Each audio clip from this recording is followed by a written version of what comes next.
Hi, everyone. Happy Wednesday and welcome to Techstrong Gang. We are live as we've been since the beginning. Well, we were live before the beginning of the year. We were alive, but now we stream live, and we stream live at noon Eastern time. I hope you enjoy the time. We're thinking about maybe going back to the mornings though, but let's hear what you guys think about it. But our gang kind of likes it, or at least the ones who show up. I guess the ones who don't vote with their feet. But we've got a great gang for you here today. Let me introduce you to them. We've got from Boulder, Andi, Mann. We've got Teri Robinson, who's ditched the brick wall. Our man in the Valley, Jon Swartz, and man in the High Castle, Mike Vizard. I wish they'd continue that series. That was a great series. Anyway, gang, welcome. Welcome to the gang, to our gang show this lovely Wednesday. Mike, there's still so much news coming down the pike. I'm actually backed up in articles that I have uploaded to our Techstrong system. Well, there you go. This unusual, but what are we talking about today? The first thing is I heard Tom Cruise and who was it? Brad Pitt. Were deep faked. Yeah. I don't know what did deep fake me. What do they got that I don't got? We're going Hollywood today, so it turns out that there was a bit of a kerfuffle, shall we say, at the moment, and maybe we'll see how this all plays out. But yes, there were AI-generated images of Tom Cruise and Brad Pitt, and the folks in Hollywood flipped out and were screaming at ByteDance, which had something to do with this in terms of creating these images on their TikTok feeds. But John, you wrote this story. Is this a win for the good guys somehow or other? Is this like for the folks who create content? You know, when companies like Walt Disney, Paramount, and then the Motion Pictures Association threaten to sue you and throw everything at you, I think you will back down. So it takes a certain force to make the bad guys step away. But you know, this whole situation kind of underscores for me this belief that remember we used to say seeing is believing. I have a hard time believing a lot of the stuff I see now, or I don't know if it's real or not. And in this case, there was a 15-second video clip made out of a video generation tool for AI called Dance 2.0 that just came out.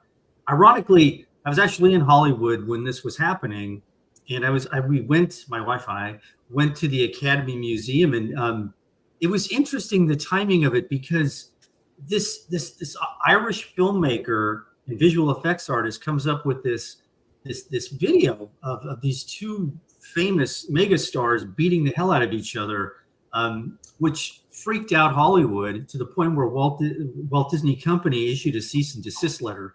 That will always have an impact on you. They referred to this as virtual smash and grab.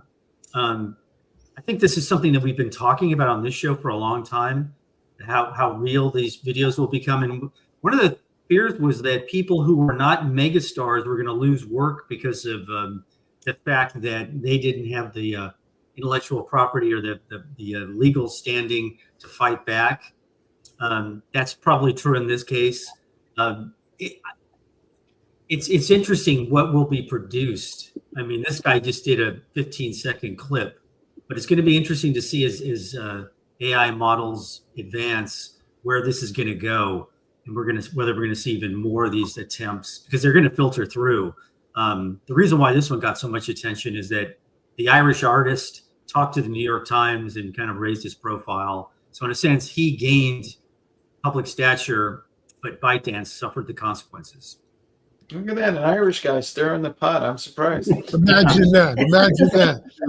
So I got a few thoughts on this one, guys. First of all, Mike, to quote Michael Corleone, there are no good guys here. Now who's being naive, Mike?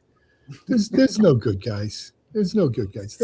Look, a cease and desist letter from Walt Disney. Oh my. It's only February. They've probably sent 200,000 of them out already. You know how many I've gotten over the years at a hosting company we used to own? Every time someone put a Princess Leia thing or a Mickey Mouse on a website, we would get cease and desist letters. I hope they don't pay the lawyers by the letter there. But funny thing is now, let me just interject something for a second. Is that Good. OpenAI has the agreement with Disney for the use of Sora. Right, open a, but in Sora, they don't right. necessarily let you either. Sora's pretty good about observing copyrights. I've tried to get around it a lot. But that being said, let me say what's unsaid. And John, we were talking offhand that some of the folks you've met, fans of ours, enjoy our honest take on things here on the gang. So let me give you Shimmy's honest take. If this wasn't ByteDance, the Chinese company behind TikTok, we wouldn't be talking about it. Mm-hmm. If it was OpenAI and Sora or Anthropic, the good guys, we wouldn't be talking about it. But we've got a, as they would say in my neighborhood, something on for ByteDance and their Chinese Communist Party overlords.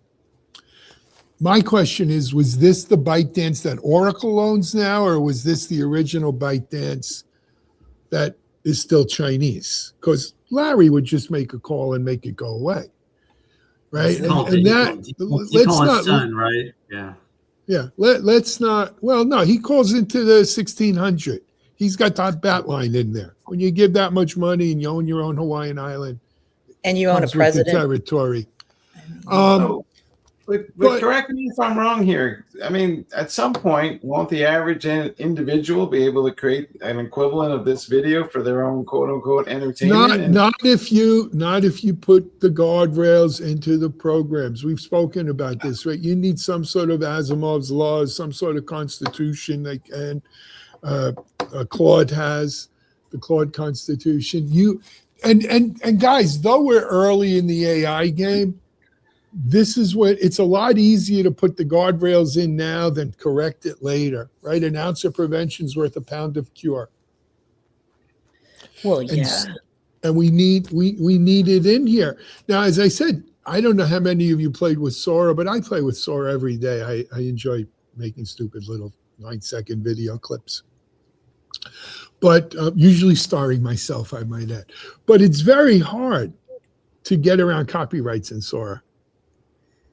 The AI folks have done a good job of building that in. I expect ByteDance after this too. I'm going to push back a little bit. I do believe in the guardrails. I think that's a great thing. I've got two big challenges with that. One is, let's look at the people who are running the companies where we expect guardrails to come in. Who's going to put the guardrails in? It's not the people who are founding these companies. It's not the people who are creating these capabilities. It's not the people who are pillaging copyrighted works and demanding that their illegal activities be made legal so that they can make more money. They're not going to put the guardrails in. The other big issue I have is just that this is a huge data ethics problem, and AI has no ethics or morals.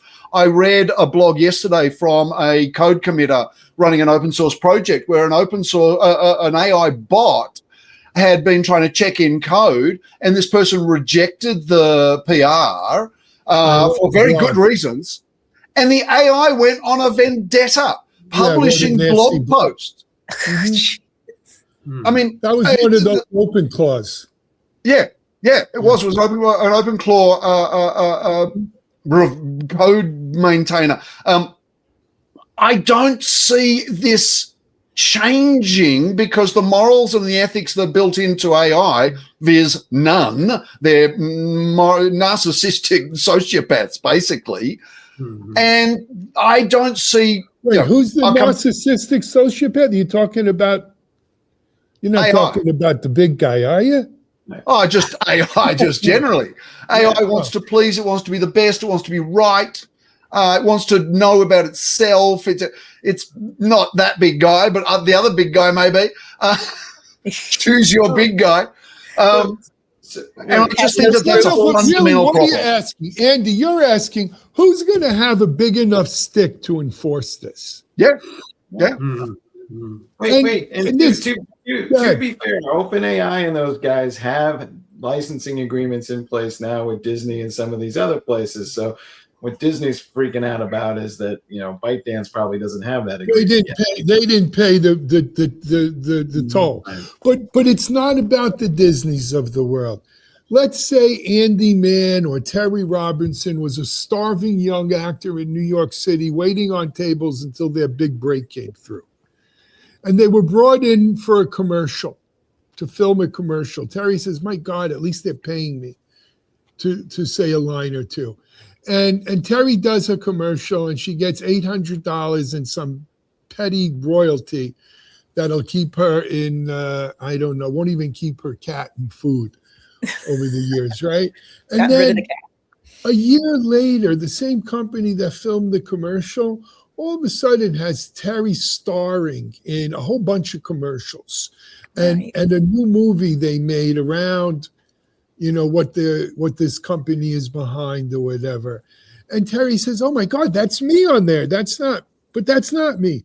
Well, Teri, when you signed on to do the commercial, you signed your likeness over to us for the commercial and however we want to use it. Teri's not Disney. She doesn't have an army of lawyers. Did I read the contract? Probably not. You were happy to get the gig.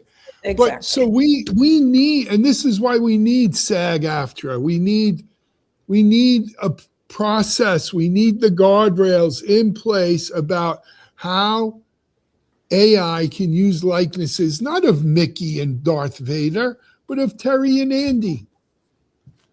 And that's what has to be done. And it's easier to do it now than to do it later. Well, wait. Teri can't afford a real agent, but her AI agent read the contract and highlighted those particular issues to her, and she renegotiated the deal. There you go. And they just say, to Teri, strike, go back My to agent waiting calls your tables. agent. Andy Mann will sign. I'll sign anything, mate. I turn up at the opening of a book. Look, just to sound a positive note, though. Yes, I agree. Look, AI is going to kill the extras business, right? Any background actor is no longer real, I assume.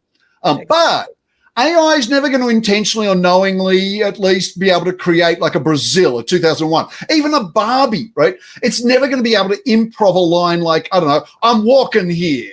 Right? Are you talking to me? We're going to need a bigger boat. You're going to need a bigger boat, right? I mean, right? these are improvised on the spot. I mean, all improvised lines. Mm-hmm. I know.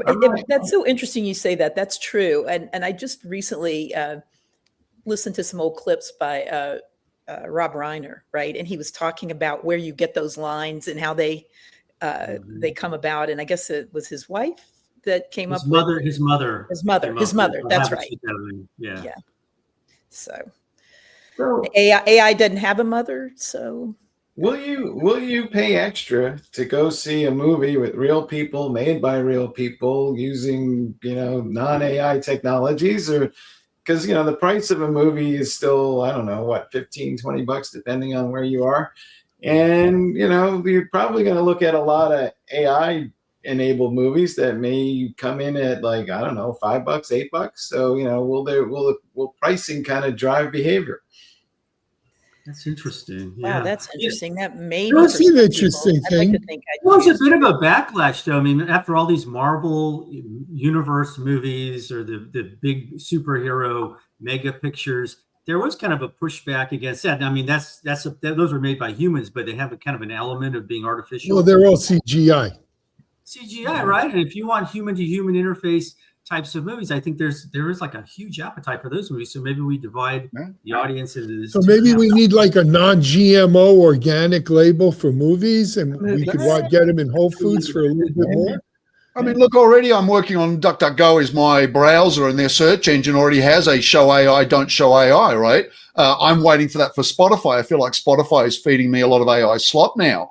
I want a not AI button on that. I absolutely want that.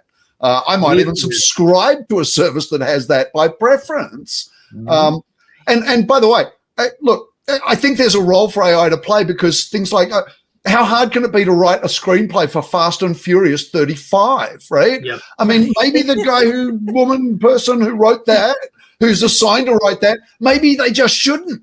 Maybe that should be an AI. Andy, that's interesting, because the SAG-AFTRA people, I used to do a lot of stories on this, and that was one of their biggest fears, is like the 17th sequel to some formulaic movies will be spit out by AI. Most of the movie will be edited by AI, acted in the background by AI, and it'll You just probably put be in, good. yeah, you just put in all the other versions, right? And say, give me the sequel and make it better. No, So, guys, I have an article I published this morning. I think it's on Digital CXO. If it's not, it's on Techstrong AI. Mike, I don't know if you can look. It's this guy I briefly mentioned yesterday. This guy Schumer, not Chuck Schumer, the senator who does nothing. Schumer, He's concerned. he's an AI. John liked that one. You're so right. Sorry. He's a founder and he's a developer and he's a founder of venture-backed companies. And he's the one who said, look, he feels like it's February 2020 and COVID's about to hit. No one knows. But we don't realize that the wart is already up to our armpits. And that's where we are here with AI. Okay. Right? It's not about that we're going to lose jobs. It's not about losing the jobs. It's about just changing the game, changing reality, changing. Andy, the idea that you want a human-made film or a human-only search engine is like saying, you know what, I want those Russian shoes that don't fit so good because I'm not going to pay for the Italian ones. I don't like the way the Italians make their fancy shoes. When AI is demonstrably better, as good as or better, are you sort of a AI discriminate person, or like what would be your reason for not and in this essay, which I riffed off of from this fellow, and it set the internet ablaze when that came out, I think last Friday. That's the real issue here. We're at the point where this thing is as intelligent as, doesn't have to be super intelligent at this point, right? We're not talking about super intelligence. As intelligent as. Do you really want to sit here and say, well, that's not good enough for me? Right. I'd like Can to have we the also- option, maybe. Can we also be honest about Hollywood here for a minute? Because, for every one great movie they make, hundreds of these crappy movies everywhere, and they have humans doing that. And maybe the AI can create all those crappy movies, and the humans will make something more interesting. I don't know. Do you think an AI can create the Toxic Avenger? Can the AI create a cult classic? That'll be an interesting challenge to see if that ever happens. This is Spinal Tap. Yeah, like something like that. One of these sleepers that didn't chart, that wasn't successful, and then all of a sudden gets a zeitgeist. Rocky Horror Picture Show. Horror. I was going to say, yeah, exactly. I don't All see right, it I happening. see where we're going here. I got to move on. We got to move on, fellas. We're deep in the morass. How do you know it already hasn't? But Mike, let's move to our second segment. Meta Vision. Are they at this again, selling the goggles, the glasses? What are they doing now? They are. And I don't know if you've been in the mall lately, but they actually have little stores now selling these Meta glasses. And now they're talking about putting facial recognition in there. And people are also getting a little concerned about the fact that, well, maybe these Meta glasses are recording conversations to go with their vision. I, for one, I'm pretty good at faces, but I kind of suck at names sometimes. So maybe if I have these glasses, I'll get facial recognition and a little heads up as to who this person is that I'm about to talk to. But then again, Andy, everybody's got to buy glasses and wear glasses, and I don't think that's going to happen either. So, Andy, what's your take on what's going on here? I actually think this is really smart. Maybe they're learning from all the failures. Look, the goggles approach. 3D television just died because who wants to wear goggles while you're sitting in your living room with your friends and your family? Same when you're out and about. The Vision Pro, everyone was gaga about the Vision Pro. But goggles, right? Big goggles. But you're right, Mike. Everyone wears glasses. Well, most people wear glasses, some kind of glasses. They're meeting the customer where they are rather than trying to create a whole newness. It's a blend, not a radical restructure. When I think about theories of innovation, yeah, there are some times when radical innovation gets adopted very easily and very well. But if you can provide on-ramps, then you're going to get better adoption than if you just provide, a leap of faith that someone's going to have to take. So not just creating them in goggles, in glass form, not goggle form, but doing it with a fashionable brand, getting out into the marketplace where people are already buying, not having to go to a special Meta store or something to buy it and try it out, being able to see it on other people that it doesn't look stupid. So, look, I think it's really smart, but let's face it, Facebook has already written off $1 billion on VR. It's already written off $1 billion on metaverse. And it's scaled back its ambition drastically. These glasses don't show you imagery and stuff. They're little cues. It's got a little speaker. It'll tell you about stuff. They are talking about this as a way to connect with your friends and people you're already connected to. But I also have major issues, and I think the world will push back on the privacy concern. But again, everyone wants it for them, but not for everyone else. I want what you said, Mike. I want to go into a conference and I want my glasses to tell me who everyone is because I'm very bad at remembering all the names. I just don't want their glasses to be telling them who I am. This is so true in our world. I think there's opportunity, but the major privacy concerns are going to continue to be painful. Oh, let's see if anyone trusts Meta after all their slip-ups. Yeah. You know, look, they've had this agreement with Ray-Ban for a while now, selling the Meta frame of Ray-Bans. I looked at it. Where's the killer app here, right? Yeah, okay, so now it's going to tell me that's Mike Vizard, Man in the High Castle, right? Versus me asking Mike, what is it you do these days? I just don't see this as the killer app that flips this market, which has been a look, Google tried it. Facebook has thrown at it now a number of times. I just don't see the killer app here that's going to have me shell out $250 or $300 for these glasses. Plus, there's probably a subscription involved to store and use all of that. You know, wearables are where it's at, but I don't think they're glasses. I don't. But the collection of data, you know, it's just troublesome. I mean, it's not consensual. You know, you're picking up, you know, data and passing it along about other people. They don't know. I mean, the biometric information that can be involved. I mean, that's permanent stuff. Yeah, no, but that's our world. Don't blame Meta or Ray-Ban for that. Well, no, but I'm just talking about adding this particular thing and making it easier to do without people's consent. If I go to some places that, you know, like you get into, I don't know, an amusement park, you know, they're using your biometric data maybe to gain entrance. I don't necessarily know when I walk up to you and you're wearing your Ray-Bans that, you know, you're collecting it and it's going someplace. Maybe not just to you. But you got to assume whether they're wearing Ray-Bans or they have their bow tie is really a camera, to quote some band song or something, right? You can assume you're being, and especially in the world we live in today, where video surveillance is everywhere. You know, so where you are, make that assumption. Video. I just don't think it's right, and I'm concerned about it. You know, the amount that's captured there. Take note of all the little signs you see when you walk around places that this is under video surveillance. So, should I have to put that on my glasses? You are under video surveillance. I think in today's world, you got to assume it. But guys, because we went so late on the first one. Can I just mention something? Can I mention really? Go ahead, John. This is like dystopian interpretation for me. I think of two things. I think of the movie John Carpenter's They Live, where you can see people who are not people. You can see the aliens. And with the little boy, Haley, what's his name? Roddy Piper played the guy. Sixth Sense. That's the movie. Sixth Sense. I mean, you can see things, and I think in terms of surveillance. But here's the problem. I'm just going to go back to the history of this.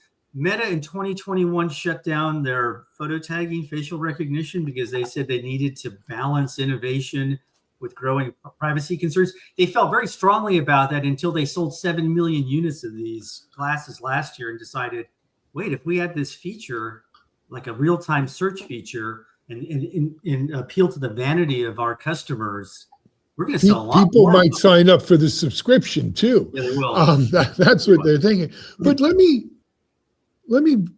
put two ends of the rainbow here together for you. to give you an idea of the world we live in today.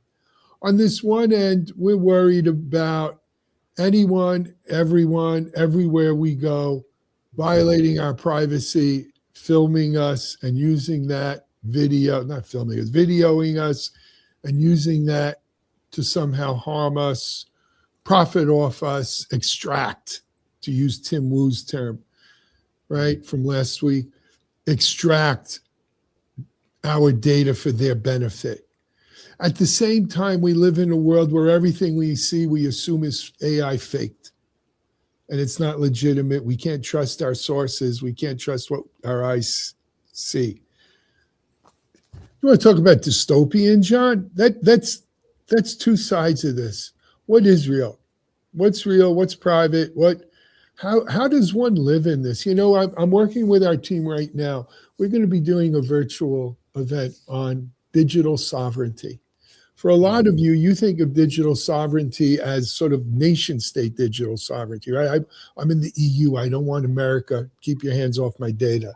I want to have an EU cloud provider, Asia, wherever.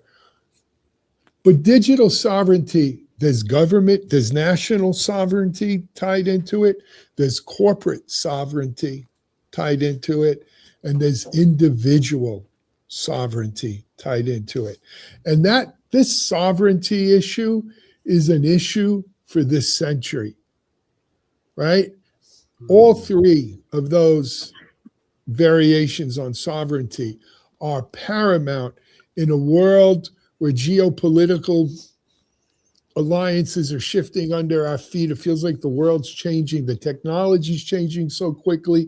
What we're really talking about is sovereignty. Sovereignty over our own data, sovereignty over our own likeness, sovereignty over our own comings and goings, and what we take in.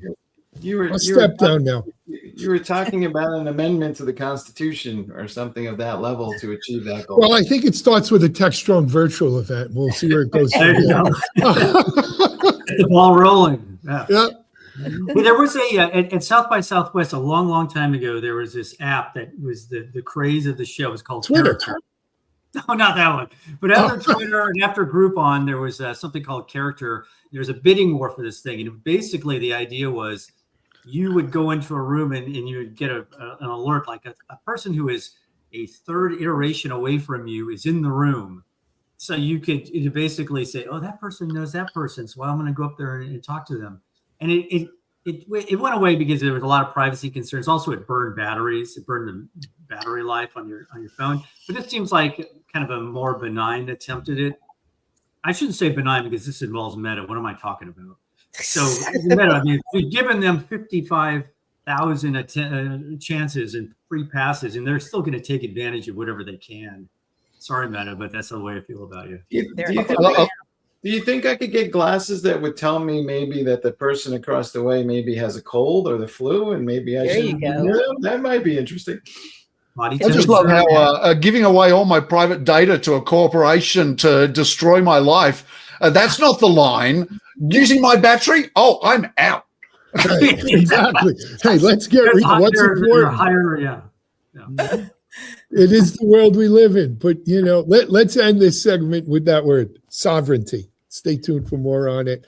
Mike, let's talk about, we'll talk about a little more sovereignty and surveillance. Yeah. So we were talking about this in a couple of recent episodes where it was a question was raised is, are people going to get concerned enough about their personal data and where they're being tracked and not tracked? And well, it turns out Amazon Ring had an ad on the Super Bowl talking about how they were collecting surveillance data that people could share with the local police department. And I think the ad was for, finding somebody's dog. But Teri, turns out enough people freaked out about this that they had to kind of walk back this little integration agreement. So what's your take on what's going on here? So people went wild, right? That cute little dog, they're tracking it across the neighborhood. Seems harmless enough, right? But people did in fact freak out. And Amazon, although I'm going to just preface this, and John, you can correct me if I'm wrong, Amazon said this termination of its partnership with Flock Safety, which is that police surveillance firm that they've worked with. Has nothing to do with this hue and cry from the public. I find that a little hard to believe. What they say is the problem is that it was going to, the integration part of this with Flock was going to take more time and more resources than they had originally thought. So I guess they'll stick to that story. That's the story they're sticking to it. Yeah. So But, there's two pieces. I'm sorry, go ahead, Teri. Well, I was just going to say the whole issue of surveillance has really, ratcheted up, right? With things like this, that Super Bowl sort of play of ads that had AI and whatever kind of freaked people out just in general. But then you have this whole bit with ICE in neighborhoods and all the surveillance and monitoring that's going along there. Palantir. So, sensitivities, Palantir. I mean, here in New York, one of the guys that's running, I guess, for some office, you've seen this, Mike, where I can't remember his name, but he was associated with Palantir, worked there for 5 years. That's one of the ads against him. You don't want this kind of guy for good reason. Did this, yeah, or that was involved in this. And so I think it's really ratcheted up people's interest and then their fear of just how much surveillance is going on. On the Ring thing, there's two aspects. One was this agreement with the Flock or whatever it's called, the law enforcement liaison, taking data, again, without permission and passing it into law enforcement violation. The other piece of it was just adding AI to Ring. Paul, one of our video guys, he has Ring up at his house, and he got an email alert. Congratulations, we've added AI to your Ring camera. And the next thing he knows, he gets an alert with video. A silver car just went by your house. And it's showing him the car and trying to get the license plate. I don't know. Paul doesn't live in a high crime rate area. Is that where we want to go with this? You know what I mean? Maybe it should just tell me if a brown-skinned person walks by. Oh, jeez. Well, right? And it's interesting to see the issue. It is interesting to see the some of the backlash happening, and I think part of it is just awareness. People look around. You look at the light poles and the traffic lights. You don't see the cameras. You don't know what they're doing. A lot of those cameras, by the way, the Flock cameras have been shown to be highly insecure and exposed. Being able to get access, individuals can log into these cameras half the time because they never change the user ID and password on them to start with. Right. But we've got cities throwing out Flock. I know the city of Denver. I live in Colorado. The city of Denver has basically thrown out Flock. Big movement in Boulder, the People's Republic here, to try and get rid of it. That integration with Ring, dissolved all of a sudden because people learned about it. I think the biggest problem was them advertising it. I think they could have kept going if no one knew about it. But I'll tell you, I think the number one topic on Reddit's home automation subs these past 2 weeks has been, what can I replace my camera with, my doorbell camera, that doesn't send video to the cloud? I tell you, I should buy stock in Reolink or UFI or one of these vendors that does do these cameras that don't connect to Flock. Because I think that when people learn about it, they want to get out. Oh, by the way, one thing on Palantir, they're moving their headquarters from Colorado to Florida, apparently, which is bizarre. We thank Gavin Newsom for that online, apparently. I don't know. But a lot of that was because of staff jacking up against these partnerships and having internal meetings and stuff about what we're doing with the government and stuff. So I think as long as people learn about it, they will react. More of it was because the billionaires behind it were afraid California was going to start taxing billionaires. Yep, that's why Zuckerberg moved to Florida. And that's why Peter Thiel from Palantir and the other guy who runs Palantir did too. Just quickly, it moved from Colorado, not from California, and yet people are blaming Californian politics. It's just a weird thing. Yeah, that's a major issue in the governor's race, by the way. The leading candidate is being backed by a bunch of billionaires. His name is Matt Mahan, and he's getting a lot of grief for it, but he's also in a pretty good position to make a run. So he's their candidate. That's interesting. Well, Florida, it seems, would be more favorable toward this stuff, maybe considering its leadership, Oh, we welcome it with open arms. What are you? It's front page news. Well, this is like when these players. This is like when the self-driving cars were banned in San Francisco for killing people. They just went to Texas instead and killed people there. Well, now they're in the peninsula. They're everywhere where I live now. They're moving everywhere. Yeah. Everywhere. So how will this play out though? Because for every one person that doesn't want their data shipped up in the cloud, there's another who's going to be basically they'll perceive themselves to be the local civilian watch, and they're going to put these cameras out there, and they'll probably point them externally out to the street and start collecting all this data and shipping it up and sending it to any law enforcement agency that wants it. And they call that the Mrs. Kravitz model. The Mrs. Yeah, well, there you go. If you remember Bewitched. Now, technically, as I recall the law, and Alan, you can correct me if I'm wrong, but basically anything you do in public is, observable for the rest of society. It is what it is, right? But do you remember all the hue and cry? It just was not even that long ago about Google Maps, and if they revealed something, a car with a license and a driveway, whatever, people pitched a fit, and we've gotten, all the stuff is magnified. I don't want to sound like Dustin Hoffman in The Graduate, but I've got one word for you. Sovereignty. And aren't we doing something on that? Yeah, we're going to we might do something on that.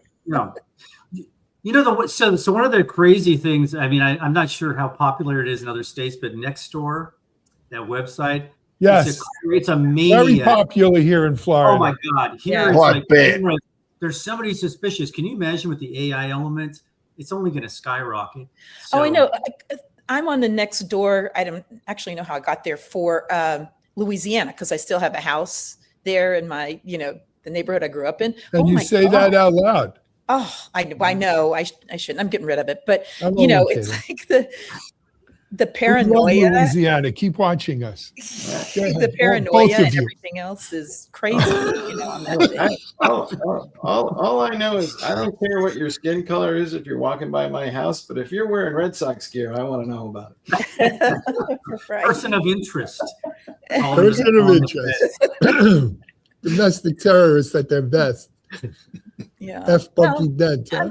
At least it's heartening that people are pushing back. I mean, people are more engaged now, I think, about technology. And if they see something that they object to, and the companies are kind of reacting until they then come back with another version of what they did earlier.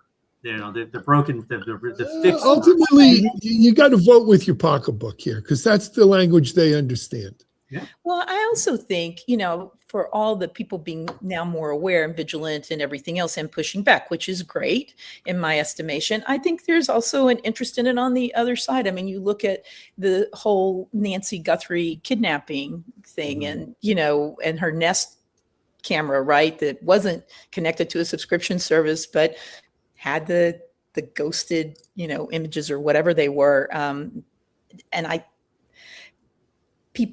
some people were freaked out about that. It's, like, oh my God, you don't even have to subscribe, and they get these images or whatever. And other people were like, well, that's a way that, thankfully, because maybe law enforcement wouldn't have had a fix on, the shadowy figure who came to our door in the middle of the night, but so I think there's an interest in it too from people, but maybe it's a balancing act. I mean, I think it's interesting, that Ring episode, especially with Nancy Guthrie, and that video restored from the cloud service that they didn't even use theoretically, just goes to add to this distrust of these companies, of tech companies generally, of AI and surveillance companies specifically, because they lie to us all the time. Do you remember when Facebook says it wasn't recording, and yet one of its advertisers advertised to its customers, one of the benefits was we listen into the Facebook microphones? I mean, they lie to us all the time. And this is another instance that I think is going to undermine trust. Real? Andy, is that an urban legend, or is that real? No, that actually happened. There was one of these resellers, and I can't. They said it was a mistake. Oh no, it was marketing. They published an advertisement in like a trade journal saying this is why you should use us to buy ads. And we've got this unique ability to understand what people are talking about, even when they don't give permission. And it was published in an advertisement for their service. Whether they could actually deliver on that promise, they said, oh, it was just marketing after the event. But I think we all know, look, something's listening to me. I don't know. Is it my Alexa? Is it my wife's Facebook? Is it TikTok? I don't know. Something's absolutely listening to me. Triangulating. Guys, we are about out of time though. I gotta pull the plug on this one. I'd love to sit up here and talk all day with you, but we got other stuff to do, including Techstrong TV replay immediately following this. Tomorrow we'll be back with Fresh Gang. I've got my Shimmy Says tomorrow afternoon as well. And of course, there's a ton of articles out on Techstrong AI, techstrong.it, platformengineering.com, devops.com, Security Boulevard, Cloud Native Now. And don't forget digital CXO. That article you referred to earlier is actually on techstrong.ai. So. It is on AI. Yeah, it's a good one. And I've got 2 coming out in the morning, one on AI and one on digital CXO. That'll be the basis of Shimmy Says tomorrow. So check those out. John, you don't have any articles coming up, do you? Just a few. There's a backlog. I feel badly for Mike and I. We have an editor-a-ton. We just like bury this guy in stories. Yeah. I think soon the AI will be dealing with it anyway. that's true. But I think this is the first time on any gang that we use 3 articles, all from the same author, Jon Swartz. Oh, I know. Yeah. Congratulations, John. They call that a hat trick. Wear that badge with honor. That's a hat trick, right? Quality will out every time. Hat trick, right? Yep. All right. Until next time, on behalf of Mike, John, Teri, Andi, and I, thank you for joining us. We'll be back tomorrow. Hope you enjoyed the gang today.